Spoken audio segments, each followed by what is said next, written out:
નમસ્કાર મિત્રો, આજે આપણે headache is a boon elaborate it in detail એટલે કે હેડેચ છે એ એક આશીર્વાદ છે, સમજાવો કે સવિસ્તર વર્ણવો. A headache may be painful but it has some unexpected advantages too. હેડેચ છે એ દર્દ આપે એવું છે, પરંતુ એને કેટલાક અનઅપેક્ષિત ફાયદાઓ પણ એના છે. First, provides rest from daily routine એટલે કે આપણું રોજિંદુ જે કાર્ય છે એમાંથી આપણને આરામ અપાવે છે. હવે કેવી રીતે? A headache gives a valid reason to stop work. One can take a break from the busy and tiring routine of life. એટલે કે વ્યક્તિને એના રોજિંદા જે થકવી નાખે એવા કાર્યો છે એમાંથી એને આરામ અપાવે છે. It allows the body and mind to relax અને આપણને શારીરિક અને માનસિક થાકમાંથી પણ આરામ અપાવે છે. Point number 2, bring sympathy and care. Van a person has a હેડેચ, family members and friends show concern. They offer help, comfort and affection. The patient receives special attention and care. એટલે કે આપણા તરફ સહાનુભૂતિ અને કાળજી બંને લાવે છે.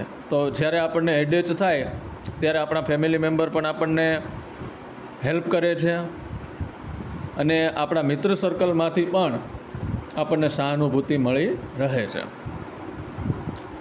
હેલ્પ્સ અવોઇડ અનપ્લેઝન્ટ ડ્યુટીઝ એટલે કે આપણને ન ગમે એવી જે ફરજો હોય એમાંથી નહીં એને ટાળવા માટે મદદ કરે છે.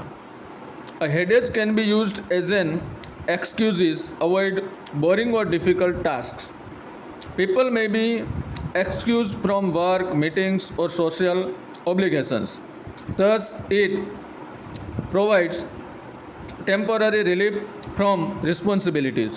એટલે કે આપણને જે કાર્યો છે એ અઘરા હોય, પછી આપણી મિટિંગો છે, બરાબર, કોઈ સોશિયલ પ્રસંગ હોય, એમાં આપણે હેડેચનું બહાનું આપીને બરાબર આરામ કરી શકીએ છીએ.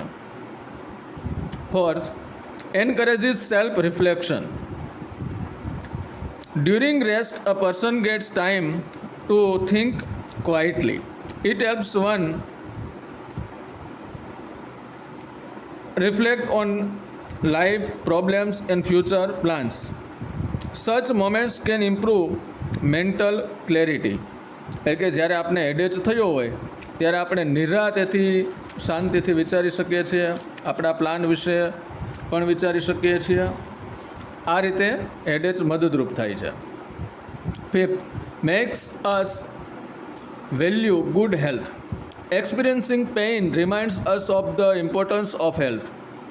વી become more careful about our lifestyle and habits.